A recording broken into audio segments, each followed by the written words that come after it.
Selamat pagi anak-anak semua. Selamat pagi, Bu. Bagaimana kabarnya? Bu.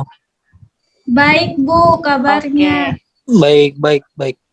Puji Tuhan ya, kabar sehat. Oke, terima kasih semua. Oke, kita bertemu lagi di sini di topik jenis dan karakteristik bencana alam di mata pelajaran geografi dengan Ibu sendiri, Evi Leni Kristi Simanulang. Nah, namun sebelum itu perlu Ibu ingatkan jikalau anak-anak nanti ada terkendala jaringan atau tidak bisa open kamera, nanti anak-anak bisa mengkomunikasikannya kepada PIC kita, yaitu Tiara ya anak-anak. Oke? Baik, Bu. Oke, siap. Jadi sebelum kita memulai proses pembelajaran kita, alangkah baiknya kita memulai dalam doa ya. Ibu minta Sudarli membuka kita dalam doa.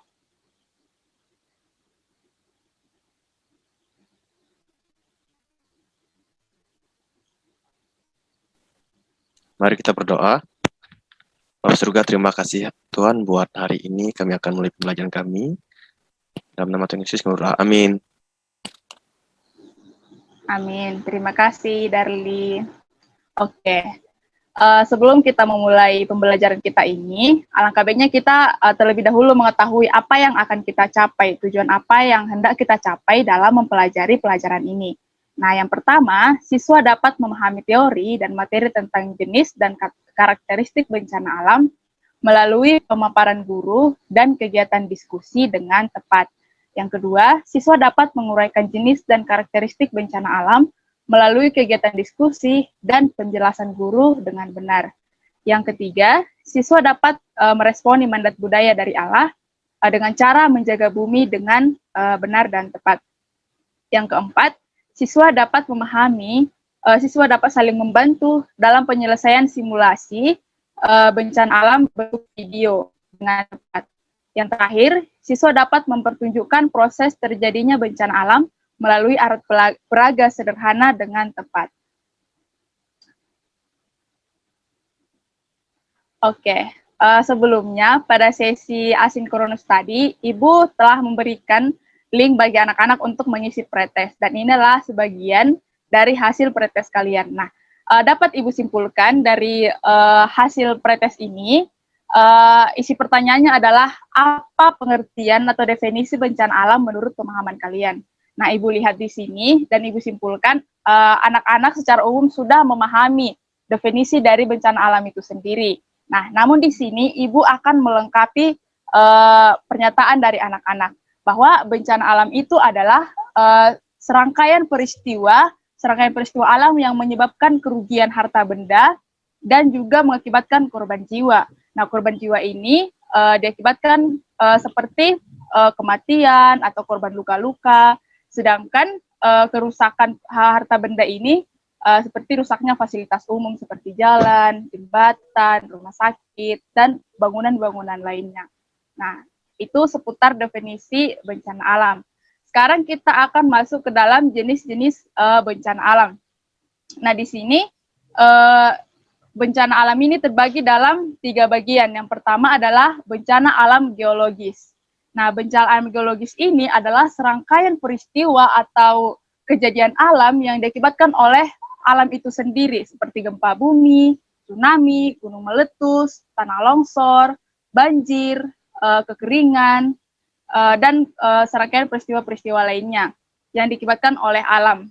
Nah, yang kedua adalah bencana non-alam, di mana bencana non-alam ini diakibatkan oleh peristiwa non-alam. Nah, contoh dari bencana non-alam ini adalah gagal teknologi, gagal modernisasi, epidemi, wabah penyakit. Bahkan yang sekarang kita alami adalah pandemi virus corona, seperti itu. Itu adalah contoh dari bencana non-alam. Nah, berikutnya adalah bencana sosial. Nah, bencana sosial ini diakibatkan oleh ulah manusia. Nah, ulah manusia seperti ini contohnya adalah konflik sosial, teror, demonstrasi, atau konflik rasial yang sedang marak sekarang ya, yang berada di Myanmar. Nah, itu adalah contoh dari bencana sosial. Nah, di sini Ibu punya pertanyaan. Mengapa bencana alam rentan terjadi di Indonesia? Nah, ada yang tahu, anak-anak?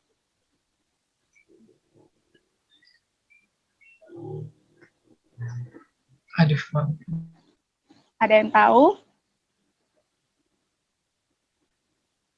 Mungkin Selin bisa menjawab, Nak. Halo Bu, Ya, silakan, Nak. kalau menurut saya Bu, mengapa bencana alam rentan terjadi karena Indonesia itu kepulauan Bu, jadi dekat dengan laut dan banyak gunung berapi juga Bu, jadi ada potensi gitu Bu. Oh, terima kasih Selin buat jawabannya. Jawaban Selin sudah benar ya. Namun di sini Ibu akan melengkapi mengapa bencana alam rentan terjadi di Indonesia. Nah, faktor yang pertama adalah Indonesia merupakan terletak di daerah jalur Khatulistiwa. Nah, yang kedua, Indonesia ini diapit oleh dua benua, yaitu benua Asia dan benua Afrika. Nah, yang ketiga adalah Indonesia juga diapit oleh dua samudra, yaitu Samudra Hindia dan Samudra Pasifik. Nah, Indonesia juga diapit oleh 3 lempeng, yaitu lempeng Australia, lempeng Pasifik, dan lempeng Indo-Australia. Nah, selain itu, yang paling sering kita dengar adalah Indonesia terletak di jalur Ring of Fire atau di jalur gunung api aktif dunia, sehingga faktor-faktor ini mengakibatkan seluruh wilayah Indonesia rentan dengan bencana alam, seperti gunung meletus dan bumi. Nah, seperti itu anak-anak. Nah, selanjutnya kita akan masuk ke dalam karakteristik bencana alam. Nah, karakteristik bencana alam yang akan pertama kita bahas di sini adalah gempa bumi.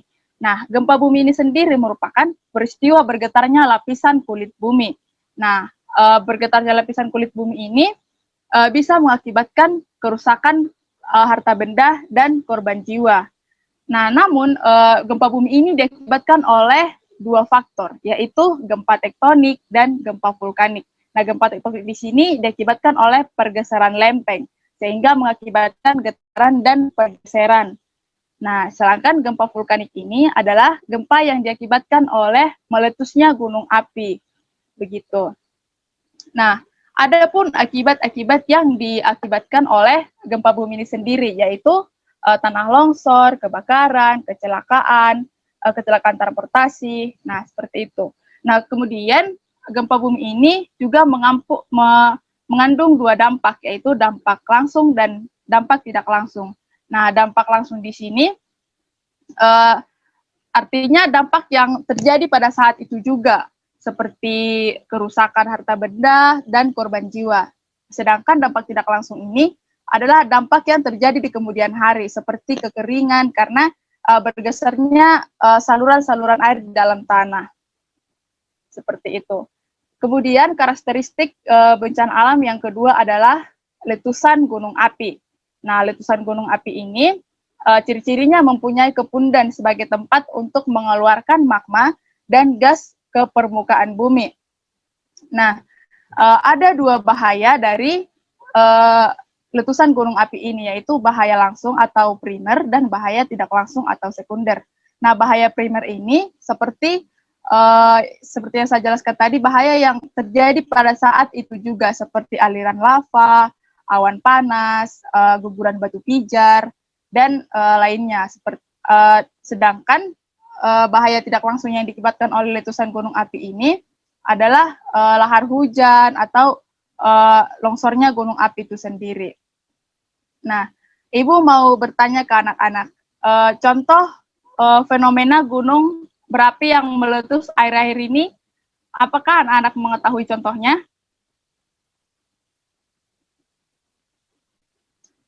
Mungkin Jovan tahu?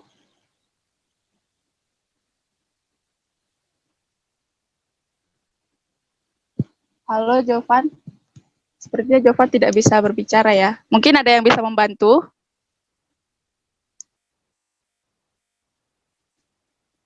Tiara, coba sebutkan contoh letusan gunung api yang terjadi di Indonesia akhir-akhir ini.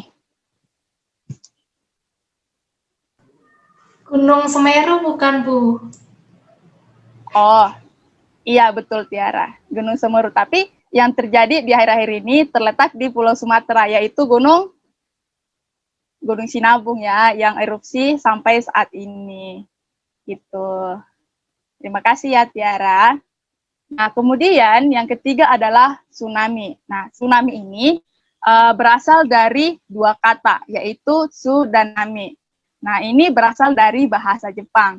Nah, su ini berarti pelabuhan dan nami ini adalah gelombang. Jadi dapat disimpulkan bahwa tsunami itu adalah gelombang tinggi dan gelombang yang besar yang menghantam daerah daratan, maksud Ibu, dan juga menghantam daerah pantai atau pesisir. Nah, tsunami ini terjadi akibat gempa dengan kekuatan 7,5 skala Richter dan memiliki kedalaman 70 km di dasar laut sebagai pusat epicentrum. Nah, epicentrum ini adalah pusat atau sumber dari gempa itu sendiri. Nah, tsunami ini terjadi jikalau gempanya itu lebih besar dari 7,5 skala Richter. Nah, ada loh alat-alat untuk mendeteksi potensi dari adanya tsunami. Nah, seperti namanya GPS geodetik. Kemudian ada namanya INATEUS atau Indonesia Tsunami Early Warning System. Nah, kemudian ada buoy dan accelerometer. Nah, itu adalah contoh dari alat pendeteksi dari potensi tsunami ini.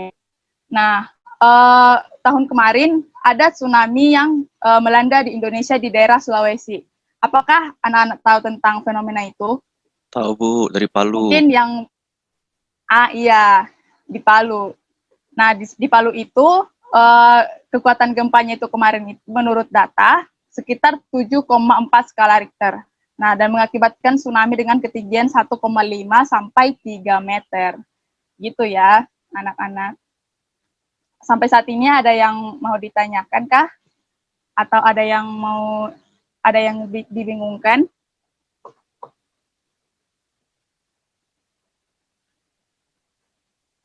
Masih belum ada? Belum Bu. Oh, baiklah. Makasih ya Derli. Ibu lanjut ya. Ada karakteristik bencana alam yang keempat yaitu banjir. Nah, banjir ini bukan suatu hal baru ya yang kita dengar. Ini kayak udah lumrah yang ada di kehidupan kita sehari-hari.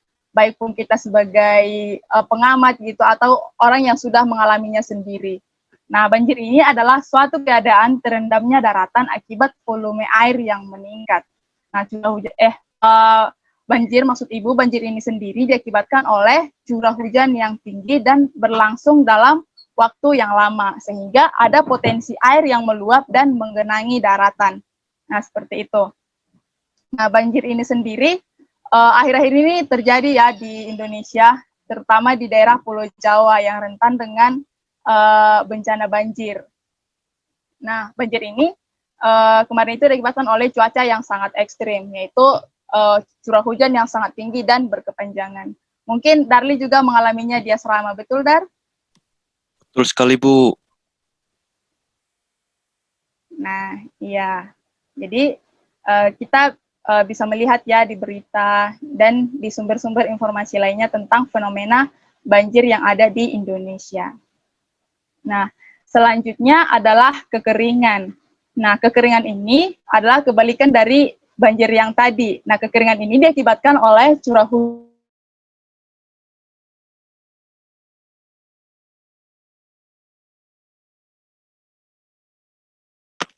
Tidak terdengar suaranya Bu. cenderung untuk tidak ada. Nah, kekeringan ini ada beberapa penyebabnya. Yang pertama adalah faktor meteorologi. Nah, faktor meteorologi ini mencakup curah hujan yang lebih sedikit dari biasanya. Nah, yang kemudian adalah faktor hidrologi, yaitu kurangnya daerah resapan air ke dalam tanah. Kurangnya daerah resapan air ke dalam tanah ini biasanya diakibatkan oleh ulah manusia juga, seperti menggunduli hutan. Jadi, air atau proses infiltrasi ke tanah itu mengalami gangguan. Nah, kemudian adalah faktor prasarana sumber air. Nah, seperti dangkalnya sumber air yang ada di waduk maksud Ibu, dan saluran irigasi. Nah, kemudian faktor sosial ekonomi, yaitu penggunaan dan pemanfaatan air yang berlebihan, atau bisa dibilang kayak seperti eksploitasi. Jadi menggunakan secara berlebihan sehingga mengakibatkan kurangnya cadangan air. Seperti itu. Nah, menurut data yang Ibu peroleh, di Indonesia itu rentan terjadi kekeringan di daerah sebelah timur sana, seperti yang terjadi di Sumba Timur, di Nusa Tenggara Timur. Di sana kekeringan terjadi sekitar 259 hari karena di sana tidak selama 259 hari itu tidak ada hujan. Nah, kemudian di daerah Badung Badi, di sana 236 hari tidak turun hujan. Nah, hal ini mengakibatkan di sana kekeringan. Kemudian yang keenam itu adalah tanah longsor. Nah, tanah longsor ini merupakan suatu gerakan tanah dan batuan yang bergeser pada lahan miring dengan volume yang besar. Nah, tanah longsor ini juga mempunyai potensi untuk menghancurkan bangunan-bangunan, jalan, pipa, dan kabel akibat dari gerakan tanah yang mengubur dari atas. Nah, tanah longsor ini juga bisa diakibatkan oleh curah hujan yang sangat tinggi dan berlangsung lama, sehingga mengakibatkan retakan-retakan yang sejajar di lereng-lereng, sehingga mengakibatkan potensi atau mudahnya untuk runtuh atau longsor. Nah, kemudian tanah longsor ini bukan melulu disebabkan oleh curah hujan yang tinggi, tapi juga bisa diakibatkan oleh gempa bumi, tsunami, yang mengakibatkan tanah bergetar dan kemudian bergeser ke daerah dataran yang lebih rendah. Sampai di sini, anak-anak ada yang mau ditanyakan? Belum, Bu. Belum, Bu, belum. Masih jelas, Bu. Halo, masih bisa mendengar suara Masih Ibu? bisa mengikuti, Bu. Oh, Masih terdengar, Bu, berarti suaranya. Ibu lanjut aja ya. Nah, maaf ya anak-anak, tadi Ibu ada terkendala. Sekarang kita lanjutkan ke karakteristik bencana alam yang ketujuh, yaitu banjir bandang. Nah, banjir bandang ini merupakan suatu peristiwa banjir yang terjadi secara tiba-tiba dan berlangsung dengan dahsyat. Nah, banjir ini biasanya terjadi dalam durasi yang sangat cepat, yaitu kurang dari 6 jam di daerah yang lebih rendah. Nah, banjir bandang ini terjadi beberapa waktu setelah hujan deras atau curah hujan yang tinggi yang terjadi di daerah hulu sungai, yang kemudian mengalir ke daerah yang lebih dataran rendah. Nah, ada beberapa penyebab dari banjir bandang ini, seperti curah hujan yang tinggi dalam waktu yang singkat di bagian hulu sungai, yang mengakibatkan volume airnya mendadak meningkat sehingga mengalir ke daerah hilir dengan cepat juga. Nah, banjir bandang ini juga diakibatkan oleh jebolnya bendungan atau jebolnya tanggul air, sehingga air mengalir ke daerah dataran sekitarnya dengan cepat dan dengan volume yang lumayan besar. Nah, bencana alam yang kemudian adalah kebakaran hutan.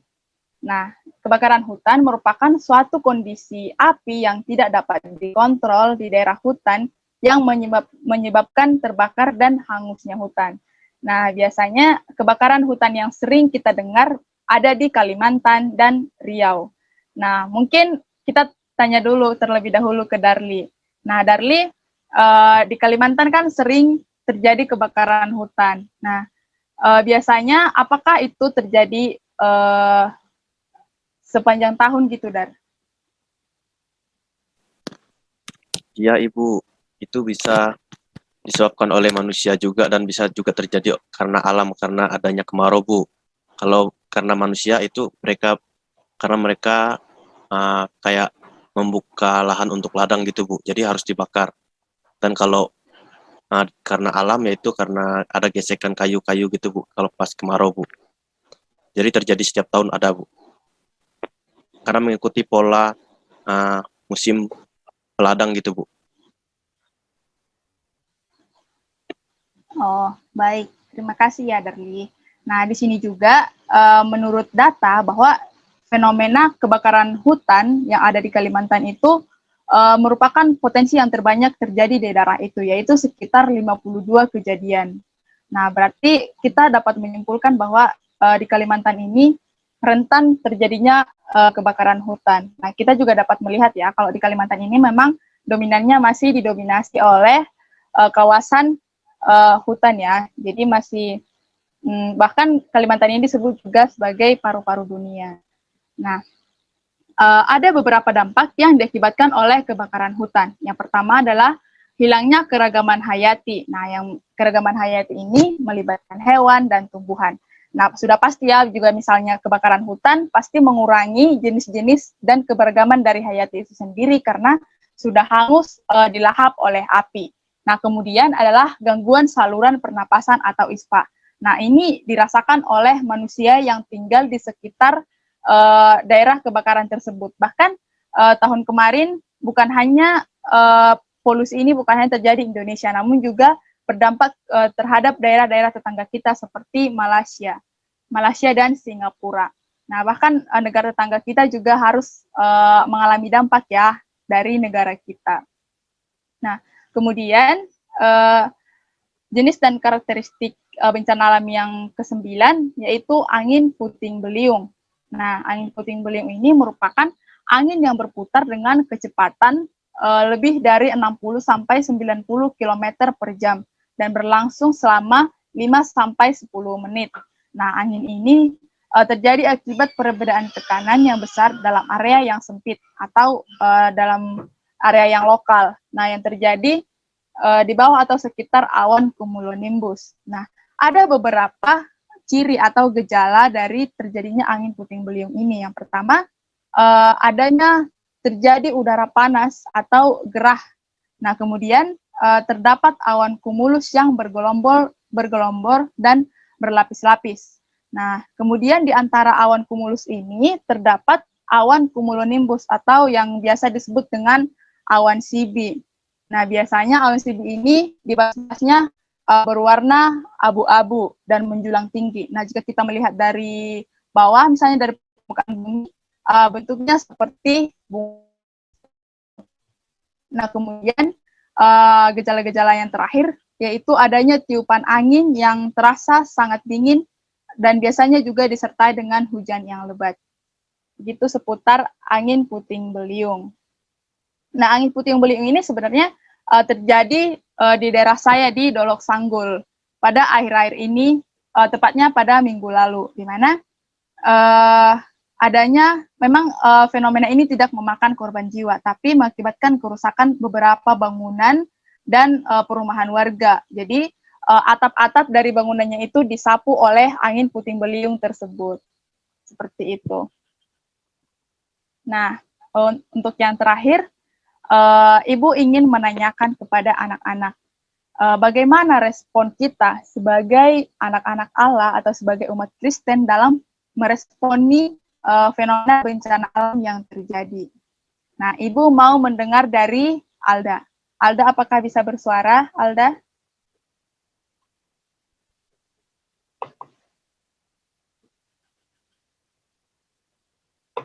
Alda sepertinya ada kendala ya. Tiara, apakah ada kabar dari Alda? Halo Bu, sudah Bu. Oh iya, silakan Alda. Boleh diulangi pertanyaannya Bu? Oh, baik, Ibu akan ulangi ya. Apa responmu? Apa respon kita sebagai anak-anak Allah, juga sebagai umat Kristen dalam meresponi atau menanggapi fenomena bencana alam yang terjadi? Baik Silakan, Bu. Alda. Mungkin yang respon saya itu di mana tidak menyalahkan siapapun atas fenomena yang terjadi kan, karena seperti yang Ibu jelaskan ada fenomena yang memang berasal dari alamnya sendiri, ada yang memang juga perbuatan manusia. Nah, mungkin kalau dari ini harus memiliki respon hati yang benar, di mana segala sesuatu yang Tuhan izinkan terjadi itu ada maksud dan tujuan, dan biarlah tugas kita itu tetap menjaga alam yang ada, Bu. Mungkin itu dari saya, Bu. Terima kasih. Terima kasih. Terima kasih Alda ya buat jawabannya. Benar apa yang dikatakan oleh Alda, bahwa kita harus memiliki pemahaman bahwa bencana alam ini adalah sesuatu yang Tuhan rencanakan dan Tuhan izinkan terjadi dalam kehidupan kita. Nah, sebagai anak-anak Allah, kita harus ngapain? Tentu kita tidak boleh berserah diri aja. Kita tidak boleh berdiam diri dan berpangku tangan. Nah, hal-hal yang harus kita lakukan adalah yang pertama berjaga-jaga. Nah, berjaga-jaga yang dimaksud ini adalah kita melakukan sesuatu dan melalui tindakan kita sehari-hari, seperti tidak membuang sampah sembarangan supaya tidak mengakibatkan penyumbatan yang berakhir dengan fenomena banjir. Yang kedua, jangan mendirikan rumah di daerah yang terjal atau di daerah yang berpasir supaya tidak rentan dengan fenomena longsor, jadi tidak menghantam rumah kita. Nah, kemudian mendirikan rumah tahan gempa. Nah, sekarang kebanyakan rumah sudah dibangun dengan fondasi-fondasi yang tahan gempa. Yang kemudian, jika memang sudah terjadi bencana alam atau kita sedang menghadapi bencana alam, kita dapat mencari perlindungan. Dengan mencari tempat-tempat yang aman bagi kita. Nah, kemudian kita juga harus memiliki pemahaman bahwa hidup kita ini berharga, dan hidup kita ini berharga di hadapan Allah lebih penting dari apapun. Nah, misalnya jika sudah terjadi bencana alam, nah hal yang pertama kita lakukan adalah menyelamatkan diri dan menyelamatkan keluarga kita. Nah, harta benda itu adalah urusan yang belakangan. Yang penting kita menyelamatkan hidup kita dan keluarga kita terlebih dahulu. Nah, kesimpulan yang kita ambil dari pembelajaran kita yang sudah kita lakukan adalah bencana alam merupakan fenomena yang bisa terjadi kapan saja dan di mana saja. Dan kita tidak bisa memprediksi bencana alam ini dapat terjadi kapan saja. Jadi mungkin kita hanya bisa melihat ciri-cirinya aja dan kita hanya bisa untuk berjaga-jaga. Nah, kemudian walaupun bencana alam tidak bisa kita hindari, namun ada beberapa bencana yang bisa diminimalisir melalui tindakan kita, seperti banjir dan tanah longsor. Nah, seperti yang Ibu jelaskan tadi, kita tidak bisa dan tidak boleh membuang sampah sembarangan, supaya mengurangi banjir dan melestarikan lingkungan. Nah, kemudian kita juga harus melakukan dan melaksanakan mandat budaya yang diberikan oleh Tuhan kepada kita untuk merawat ciptaannya dengan cara mengeksplorasi, bukan mengeksploitasi. Nah, mengeksplorasi maksudnya di sini adalah kita memakai sumber daya alam dengan seadanya atau sesuai dengan kebutuhan kita. Jangan mengeksploitasi secara besar-besaran. Nah, seperti itu anak-anak. Sampai di sini ada yang hendak ditanyakan? Atau ada hal-hal yang kurang jelas? Bu, saya ingin bertanya, Bu. Ya, suara Jovan terdengar putus-putus di Ibu. Oh, sekarang jelas, Bu. Oh, silakan Jovan. Oke, Bu, saya ingin bertanya. Apakah bencana alam itu bisa terjadi secara bersamaan, Bu? Seperti kekeringan yang disusul dengan kebakaran, Bu. Apakah bisa seperti itu, Bu? Oh, makasih Jovan atas pertanyaannya. Ya, sangat bisa ya kekeringan, lalu terjadi dengan kebakaran hutan. Seperti yang sudah dijelaskan oleh saudara-saudari tadi ya, bahwa di Kalimantan itu, kebakaran hutan itu bukan saja diakibatkan oleh manusia yang membakar hutan, tapi bisa diakibatkan oleh kemarau yang berkepanjangan, sehingga mengakibatkan pohon-pohon tersebut bergesekan dan mengeluarkan percikan api yang kemudian menyebabkan kebakaran hutan. Jadi bisa saja kekeringan dan kebakaran hutan ini menjadi suatu fenomena yang berkesinambungan. Karena kekeringan ini juga diakibatkan oleh curah hujan yang sedikit di daerah tertentu.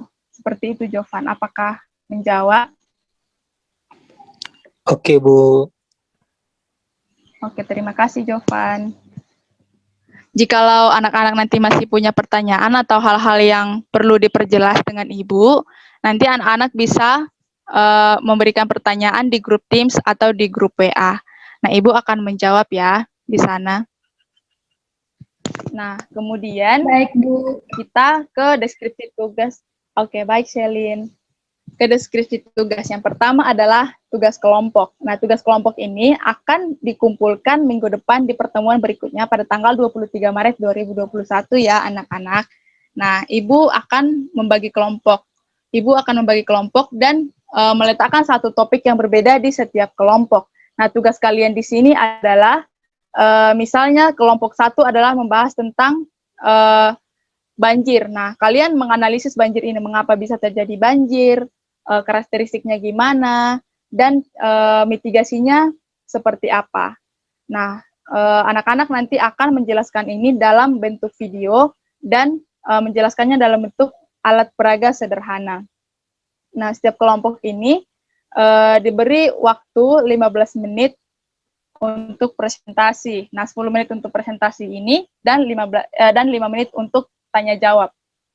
Nah, sampai saat ini apa yang hendak ditanyakan atau ada hal yang kurang jelas terkait tugas? Sudah Bu, sudah jelas. Oke. Berikutnya ada latihan mandiri. Nah, latihan mandiri ini anak-anak akan melangsungkan ini setelah kegiatan sinkronus ini berlangsung ya. Jadi nanti Ibu akan langsung mengirimkan link Microsoft Form. Nah, di sana terdapat soal-soal yang akan anak-anak kerjakan. Nah, di sini waktunya untuk mengerjakan itu 30 menit. Dan jenis soalnya ada 2 ya, pilihan berganda dan esai. Esainya ada 5 soal dan pilihan bergandanya ada 10 soal. Apakah anak-anak sudah merasa jelas?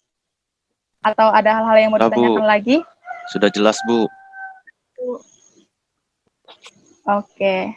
Sekian ya pembelajaran kita hari ini. Terima kasih untuk partisipasi dari anak-anak sekalian. Terima kasih buat perhatiannya. Nah, Ibu lihat dari tadi Yuni belum ada bersuara. Apakah Yuni ada? Halo Ibu. Halo Yuni. Apakah suara saya terdengar? Oh, suara Yuni agak putus-putus Ibu, tapi masih bisa terdengar. Oke. Ibu minta Yuni pimpin kita dalam doa penutup. Apakah Yuni boleh? Baik Bu. Mari Ibu dan teman-teman kita berdoa. Tuhan Yesus, terima kasih untuk hari ini Tuhan, untuk pembelajaran yang Engkau pimpin Tuhan dari awal hingga akhirnya. Saat ini kami akan tugas kami dalam sesi selanjutnya, kiranya Engkau yang terus memberkati kami. Dalam namamu kami berdoa, haleluya, amin.